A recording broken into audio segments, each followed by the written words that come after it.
민주당 전당대회 돈봉투 의혹을 받고 있는 송영길 전 대표가 오는 18일 구속영장 실질 심사를 받습니다. 김건희 여사 주가 조작 연루 의혹과 대장동 50억 클럽 의혹 관련한 이른바 쌍특검 법안을 두고 여야가 대치하고 있는데요. 각 사안의 법적인 쟁점들, 송영훈, 김성진 두 변호사와 함께 진단해 보겠습니다. 네, 어서 오십시오. 어서 오세요. 안녕하십니까? 안녕하세요. 네. 자, 검찰이 지난 13일 송영길 전 대표 구속영장을 청구를 했습니다. 그리고 모레 실질 심사를 받게 되는데 일단은 검찰이 송 전 대표가 돈봉투 살포 과정에 개입을 했고 불법 정치 자금을 받았다 이렇게 좀 판단을 하고 있는 거죠? 그렇죠. 불법 정치 자금을 받은 것도 알고 있었고 돈봉투를 살포한 것도 알고 있었다고 보는 것 같습니다. 네. 지금 그 구속영장 청구를 하면서 적시한 혐의 사실을 보면은 이제 그 강내구 전 상임감사, 네. 이정근 전 사무부총장, 그다음 박용수 보좌관 이런 분들하고 공모를 했다는 부분들이 이제 조목조목 적시가 돼 있죠. 네. 그런 내용으로 봤을 때는 송영길 전 대표가 이 모든 내용에 대해서 전반적으로 그러니까 아주 세세한 것까지는 아니더라도 전반적으로는 알고 있었고 공모 관계가 있었다고 지금 보는 것이 검찰의 입장으로 보여집니다. 네, 검찰 측은 그 송 전 대표의 증거인멸 우려가 뚜렷하다, 이제 구속 수사를 해야 된다 이런 입장인데 8개월간 수사 기간 동안 좀 그 구체적인 관련 증거나 진술을 확보해서 구속에 자신이 있다 이렇게 보면 될까요? 그렇다고 봐야 되겠죠. 일단은 수사 기간이 지금 7개월 이상 됐고요. 그다음에 이걸 지금 불법 정치 자금이 단순히 민주당 전당대회 때 사용된 것 말고 그 먹고 사는 문제 연구소라고 하는 외곽 조직에서 불법 정치 자금을 거뒀고 사용했다라는 부분이 지금 혐의 사실에 포함되어 있지 않습니까? 그 내용은 돈의 흐름을 따라가다가 알게 된 것이거든요. 그러니까 과거에 이제 송영길 전 대표가 전당대회 당대표에 도전하는 과정에서 컨설팅을 받았었는데 네. 그 컨설팅 조사 비용을 먹고 사는 연구소가 대납한 내용이 나왔기 때문에 이런 불법 정치 자금들을 점점 수사를 넓혀가게 된 것이거든요. 그래서 어느 정도의 증거와 그리고 또 공여자들의 진술은 어느 정도 확보가 됐기 때문에 구속영장 청구에 이르렀다고 보는 것이 합리적이지 않을까 생각됩니다. 네. 김 변호사님께서는 검찰 측에서 이제 증거나 진술을 좀 확보했다 이렇게 좀 보고 네. 계십니까? 어떻습니까? 8개월 동안 지금 수사를 했어요. 사실은 이런 소사 같으면은 2, 3개월이면 보통 끝나는 겁니다. 그래서 네. 이 문제가 불거지자마자 송영길 대표는 파리에서의 모든 걸 포기하고 귀국을 해서 적극적으로 수사를 하겠다고 찾아가기까지 했습니다. 근데 수사를 미적미적거리다가 2, 3개월 만에 끝날 수사를 미적거리다가 지금 8개월 돼서 이 시점에서 지금 구속영장 청구를 하고 있다는 겁니다.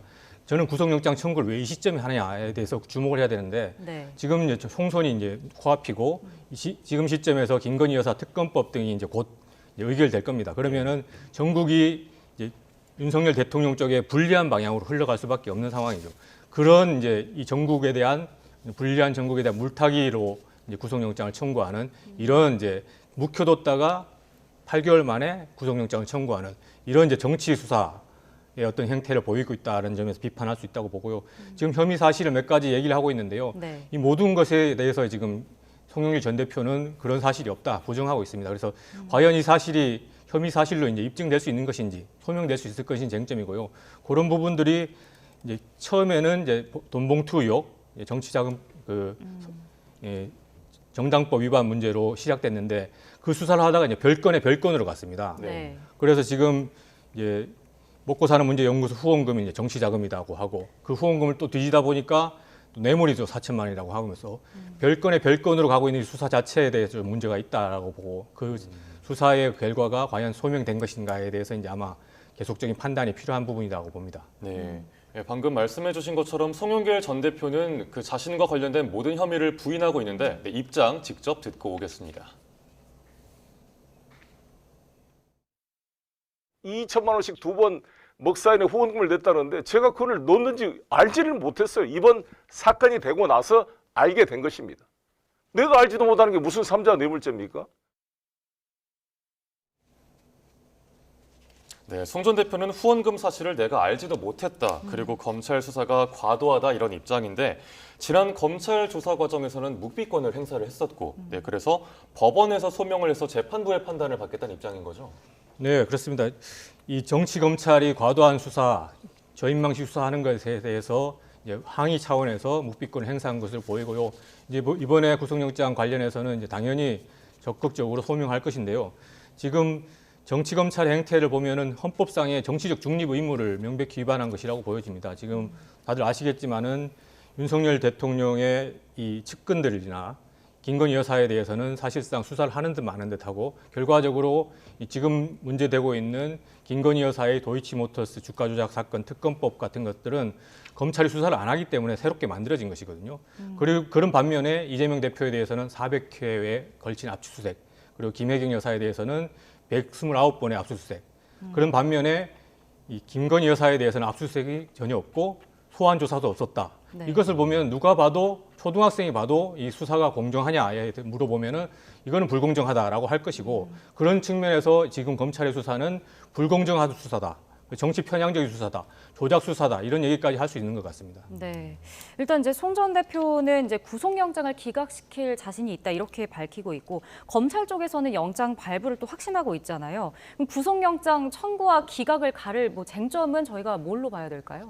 아무래도 증거 인멸의 우려겠죠. 네. 이젠 널리 알려져 있다시피 이제 구속영장의 판단 기준은 도주할 우려하고 증거 인멸의 우려이지 않겠습니까? 네. 근데 뭐 송영길 전 대표 같은 경우에 이제 도망할 염려는 없는 것 같아요. 예. 객관적으로 그건 맞는데 증거 인멸의 우려는 다분히 있는 것으로 지금 알려져 있는 사실로 보면 그래 보입니다. 그러니까 네. 뭐 그 지금 검찰에서 밝힌 바에 의하면은 차명 휴대전화를 가지고 수사 상황을 파악했다. 예. 뭐 그런 내용도 나오고 있고 또 검찰에 이미 제출한 휴대전화가 연락처나 카카오톡 이런 거는 초기화돼 있었다라는 내용도 나오고 있고 그다음에 이제 한 가지 좀 유심히 봐야 될 것이 이 사건의 키를 쥐고 있는 분은 박용수 전 보좌관입니다. 네. 상당히 이제 그 실행행위에 전반적으로 많이 개입을 했고 그 구속돼 가지고 얼마 전까지 재판을 받고 있었거든요. 근데 그 이번 달 12일에 지금 보석으로 자유의 몸이 됐죠. 그런데 이분이 보석으로 나온 것은 그 구속 기간이 거의 다 만료됐기 때문에 그래서 이제 보석으로 나오게 됐는데 조건부 보석이에요. 그래서 어떤 그 주거 제한 그리고 사건 관련자와의 접촉 금지, 뭐 통화 금지 이런 것들이 있는데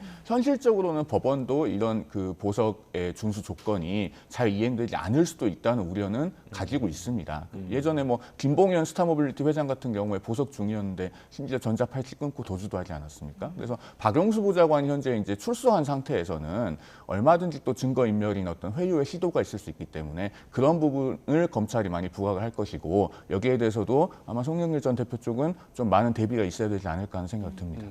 네, 그런데 송 전 대표가 또 이런 말을 했습니다. 이 사안을 특수부가 맡는 것 자체가 좀 적절하지 않다. 뭐 별건 수사를 해서 반드시 기소하려는 그 특수부의 관행 자체가 좀 거기에 문제 제기를 했었는데 이건 어떻게 보십니까? 글쎄요, 별건 수사라고 주장하는 것은 이제 송영길 전 대표 입장이고요. 객관적으로 봤을 때는 이걸 별건 수사라고 할 수 있는지 좀 의문입니다. 왜냐하면은 이게 애초에 이 사건이 불거지게 된 것은 민주당 전당대회를 처음부터 겨냥을 하고 수사를 한 게 아니에요. 이정근 사무부총장 수사를 하다가 예. 그 휴대전화 안에서 이제 수많은 녹음 파일들이 나왔지 않습니까? 그러면은 거기서 새로운 범죄 혐의에 관한 녹음 파일이 발견이 되면 즉시 이제 그 탐색을 중단하고 법원으로부터 새로운 영장을 받게 돼 있습니다. 네. 그게 지금 판례로 확립돼 있거든요. 그렇게 새로운 증거가 계속 발견이 되다 보니까 수사를 하지 않을 수 없게 된 것이고 또 이제 불법 정치 자금을 수사를 하다 보니 이 먹고 사는 문제 연구소에서 뭐 컨설팅 비용을 대납한 것들이 나오게 돼서 수사를 하게 된 것이기 때문에 별건 수사라는 얘기는 좀 적절하지 않은 것 같고요. 그다음에 이런 어떤 조직적인 정치 자금 범죄 또 뇌물 범죄 이런 것들은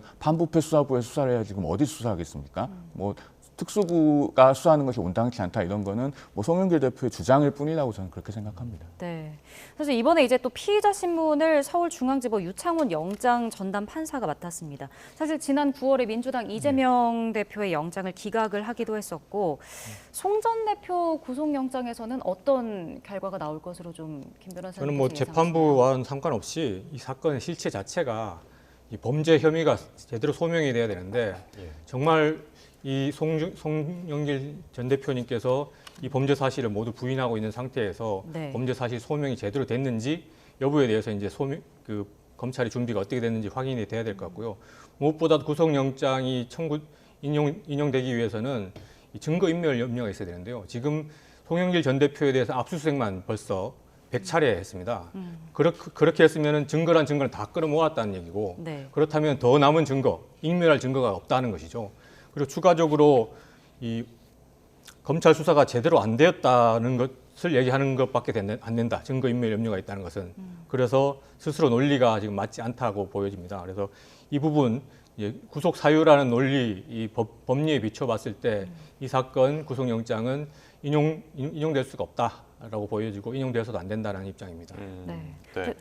이번 송 전 대표 구속영장이 청구 또는 기각이 어쨌든 될 텐데 그리고 검찰은 돈을 받은 걸로 의심되는 의원들에 대해서도 소환해서 조사를 하겠다고 밝혔는데 네. 이 구속 또는 기각 각각 돈봉투 사건 수사에 어떤 영향을 미칠 거라고 보십니까? 저는 계속해서 이제 수사를 이어가겠죠. 근데 이어가면서 이제 문제가 될 것이 바로 피의사실 공표일 겁니다. 사람들 불러가면서 이제 그때마다 이 사람이 어떻게 하면서 수사는 밀행성을 해서 기소를 하는 것이 수사의 목표인데 사람 망신 주기식으로 이제 수사가 진행될 것이랍니다. 네. 그래서 피의사실 공표라는 건 분명히 범죄인데 사건이 그런 사건으로 처벌된 사례가 하나도 없어요. 국민들이 믿을 수 있을지 모르겠지만 판례가 하나도 없습니다. 왜냐? 검찰에서 기소를 하지 않기 때문입니다. 제19 봐주기식으로 피의사실 공표를 아무리 해도 아무도 기소를 안 했어요. 그래서 지금 판례가 하나도 없는 것입니다. 지금 한동훈 장관 같은 경우에는 이재명 대표님에 대한 체포 동의안 이유를 설명하면서 국회에서 그 피의사실에 대한 것뿐 아니라 증거에 대해서도 다 공개를 했어요. 그 분명히 피의사실 공표죄를 저지른 겁니다. 그럼에도 불구하고 당연히 검찰은 수사를 안 하죠. 그런 상태에서 피의사실 공표죄를 저지른 범죄자의 신분으로 이제는 처벌 안 받는 이 틈을 타서 이제 정치를 또 하겠다는 겁니다. 그래서 저는 한동훈 장관의 피의사실 공표죄에 대해서는 분명히 죄를 묻는 그런 절차, 민주당이라 나서서 탄핵이라도 해야 된다라는 입장을 저는 계속해서 민주당에 설득을 하고 있습니다. 네. 그럼 송 변호사님께서는 앞으로 돈봉투 의혹 수사 관련해 가지고 어떤 것들이 좀 변수가 될 수 있다 이렇게 좀 예상하시는 게 있을까요? 일단은 송영길 전 대표 구속영장 향배가 중요할 텐데요. 세 가지 경우를 나눠서 봐야 되겠죠. 일단 구속영장이 발부되는 경우는 그 송영길 전 대표가 어쨌든 이 모든 그 범죄 혐의의 정점에 있다는 것이기 때문에 네. 그만큼 이제 돈 봉투를 받았다고 지목되고 있는 의원들에 대한 수사도 탄력을 받을 것이고요. 그 다음에 기각이 되는 경우는 이제 둘로 나눠서 봐야 되는데 네. 증거가 충분히 확보돼 있기 때문에 증거인멸 우려가 없다. 만약에 이런 이유라고 한다면은 그것도 역시 수사의 탄력을 받을 겁니다. 그 다음에 이제 다툼의 여지가 있고 방어권 보장의 필요성이 있어서 기각이라고 하는 경우는 조금 다를 수 있는데 그 경우에도 지금 지난번에 윤관석 의원 재판 과정에서 그 돈 봉투를 받았다고 지목되는 의원들의 리스트는 증인신문 과정에서 나오지 않았습니까? 그리고 그분들에 대한 어쨌든 조사는 불가피할 것이다. 적어도 범죄 혐의가 있는지 그 진위는 확인을 해야 되기 때문에 그런 조사는 앞으로 불가피할 걸로 보입니다. 네, 알겠습니다. 그럼 이제 다음 이슈로 넘어가 보겠습니다. 이번 12월 임시국회 최대 쟁점이죠. 민주당이 오는 28일 본회의에서 대장동 50억 클럽 의혹, 또 김건희 여사의 주가 조작 의혹 관련한 쌍특검을 처리를 하겠다고 시점을 못을 박았습니다. 이번 쌍특검 처리에 대해서는 어떻게 보십니까?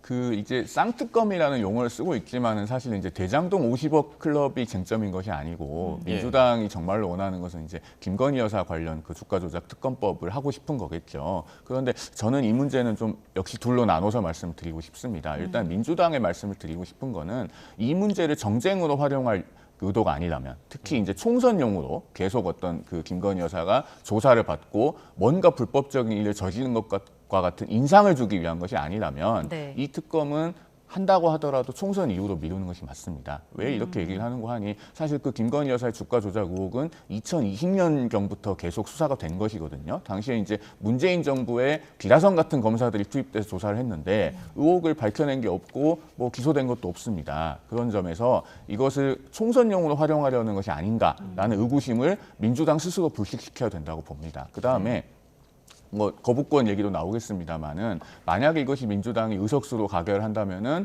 지금 대통령께서 거부권을 행사하는 건 상당히 정무적으로 부담이 되는 상황입니다. 그 얼마 전에 갤럽에서 한 여론조사에서도 그 70%가 거부권 행사에 반대한다고 그렇게 얘기를 하고 있지 않습니까? 그렇다면은 이 특검법 가결이 유력시 되는 상황에서는 이거를 그 법무부 장관이 지금 권한을 발동하면은 상설특검을 가동할 수 있거든요. 그런 걸 통해서 뭔가 선제적으로 우리는 전혀 거리낄 것이 없다. 의혹을 스스로 규명하고 가겠다라는 어떤 그 전향적인 자세를 보이는 것도 하나의 옵션으로 고려해볼 필요가 있지 않나 하는 말씀을 드리고 싶습니다. 네. 그 총선용이다, 뭐 쌍특검을 총선 이후로 미뤄야 된다라고 얘기해 주셨는데 김 변호사님께서는 어떤 입장이신가요? 아마 국민의힘에서는 반대를 하겠지만 이번 쌍특검은 당연히 통과가 될 겁니다. 통과가 될 건데 그 제가 볼 때 관전 포인트는 과연 이제 김건희 여사의 명품백 수수 사실이 이 특검법으로 과연 수사가 가능할 것이냐에 대해서 이제 국민들이 관심을 가질 것 같아요. 그래서 지금 생각을 해보면은 이 특검법은 이 패스트트랙 올려진 특검법은 도이치모터스 주가 조작에 한정돼 있는 걸로 보입니다. 그래서 추가적으로 인지 수사가 가능할 것인가에 대해 좀 부정적이고요.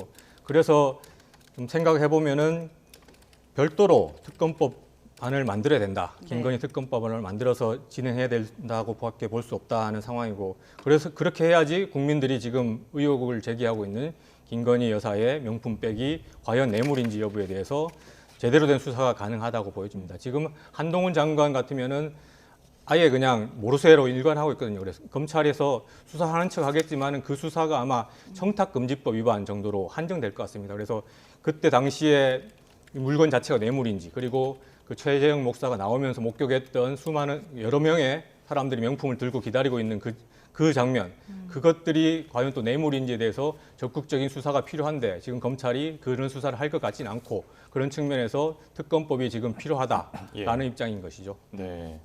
근데 만약에 특검을 도입하게 되면은 어쨌든 그 수사 개시 시점이 또 쟁점이 될 텐데 그걸 두고 여야에서 신경전을 당연히 벌이겠죠. 어떻게 전망하십니까? 그래서 제가 조금 전에도 말씀드렸지만 이 특검을 만약에 야당 주도로 가결해서 시행을 한다고 하더라도 총선 전에 해서는 안 된다는 것입니다. 아까 좀 전에 그 송영길 전 대표 관련해서 우리 그 김 변호사님께서도 그 피의사실 공표 말씀하셨습니다만, 그 김건희 여사가 그동안에 민주당 정부에서 많은 그 도이치모터스 주가 조작 관련 수사를 했음에도 불구하고 혐의점이 나온 게 없어요. 그럼에도 불구하고 총선을 앞두고 특검을 시행하면서 마치 무슨 죄가 있기라도 한 것처럼 그렇게 계속 언론에 비춰지는 상황을 연출하는 것이 타당하냐라는 문제 제기를 하는 겁니다. 지금 야당이 발의한 특검법을 보면요, 그 특별검사가 이제 수시로 그 수사 상황을 그 브리핑할 수 있는 그런 조항이 있거든요. 네. 그러면 매일같이 언론에 나와서 그런 것들을 공표하게 됐을 때 정말 죄가 없는 사람도 죄가 있는 것처럼 보이게 되는 그런 효과가 있고, 그게 선거 끝나고 나와서 무혐의로 불기소로 결론이 나와도 이미 총선은 치른 다음이고 그 결과는 되돌릴 수 없게 됩니다. 그런 점에서 야당이 이걸 정략적으로 활용할 목적이 아니라면은 하더라도 총선 이후에 하자는 것입니다. 네. 일단 야당이 이제 쟁점 법안을 단독 처리하면 뭐 대통령이 거부권을 행사하고 뭐 법안 폐기되고 이런 일이 반복됐는데, 그럼 쌍특검법 처리 과정 뭐 내년 총선에 어떤 영향을 미칠 것으로 좀 예상하시나요? 저는 일단 거부권 행사를 안 했으면 좋겠어요. 이제 근데 윤 대통령이 거부권 행사 안 할 것이냐를 생각해 봤을 때 지금 윤 대통령과 김건희 여사의 관계, 국민들이 알고 있는 관계에서 봤을 때 아마 거부권 행사할 것 같아요. 그럴 경우에는 정말 잘못된 길로 가는 것이다. 뭐 옛날 속담으로 재무덤을 파는 것이다라고 생각되고요. 그럴 경우에 국민들의 어떤 반감 이런 것들은 더 심해질 것이고, 그게 재의결이 또 될 수도 있다고 봅니다. 재의결이 제적 과반수 출석과 출석의 3분의 2로 이제 재의결이 가능한데요. 국민의힘 내부에서도 이것은 좀 아닌 것 아니냐. 거부권이라는 것이 헌법상의 어떤 대통령으로서 의무, 공적인 어떤 판단 기준에 따라서 이 거부권이 행사되어야 되는 것이지, 제 식구를 챙기기 위해서 거부권 행사하는 것 자체는 거부권을 인정한 헌법상의 취지에도 반하는 것이거든요. 그런 측면에서 양식이 있고 양심이 있는 국민의힘 의원이라면은 당연히 거기에 대해서 거부감을 가질 것이고, 당론으로 채택한다고 하더라도 그 따르기는 쉽지 않다고 봅니다. 그렇다면은 아마 재의결이 또 되고 그렇게 해서 특검법이 성립하지 않을까라고 보여지고요. 만약 그렇게 되면은 지금 윤석열 정권에는 아주 치명적인 타격이 되겠죠. 레임덕이 바로 시작된다고 봅니다. 총선에서도 당연히 불리하게 될 것이고. 그래서 저는 이러한 우리 당의 유불리를 떠나서 정치라는 것은 국민의 뜻에 따라야 된다. 네. 그런 측면에서 아까 말씀하셨듯이 여론조사 결과 한 70%는 특검법을 거부해서는 안 된다는 게 국민의 뜻이고, 제 식구 봐주기가 도를 넘으면 안 됩니다. 그래서 그런 측면에서 윤석열 대통령도 이번에만큼은 거부권 행사하지 말고 특검법을 순순히 받아들이고 국민의 뜻에 따라서 특검이 어떻게 수사를 하는지, 죄가 있는지, 죄가 없으면 아무 처벌도 안 받을 거 아니겠습니까? 걱정하지 마시고 공정한 수사를 한번 받을 수 있는 기회를, 국민들의 심판을 받을 수 있는 그런 기회를 열어주십사 하는 말씀을 드리고 싶습니다. 네, 알겠습니다. 앞서 이제 송 변호사님께서 이제 김건희 여사 특검법 거부권 행사 관련한 여론조사 이야기를 해주셨는데, 저희가 좀 덧붙여드리면 국민일보가 한국갤럽에 의뢰해서 지난 7일에서 8일 전국 성인 1,033명을 대상으로 100% 무선 전화 인터뷰로 진행한 여론조사였습니다. 응답률이 10.9%였고요. 95% 신뢰 수준에서 플러스 마이너스 3%포인트였습니다. 그리고 거부권을 행사해야 한다 20%, 행사하면 안 된다 70%로 나왔는데요. 자세한 내용은 중앙선거 여론조사 심의위원회 홈페이지를 참고하시기 바랍니다. 네, 오늘 두 분 말씀 여기까지 듣겠습니다. 지금까지 송영훈, 김성진 변호사와 함께했습니다. 고맙습니다. 감사합니다. 감사합니다.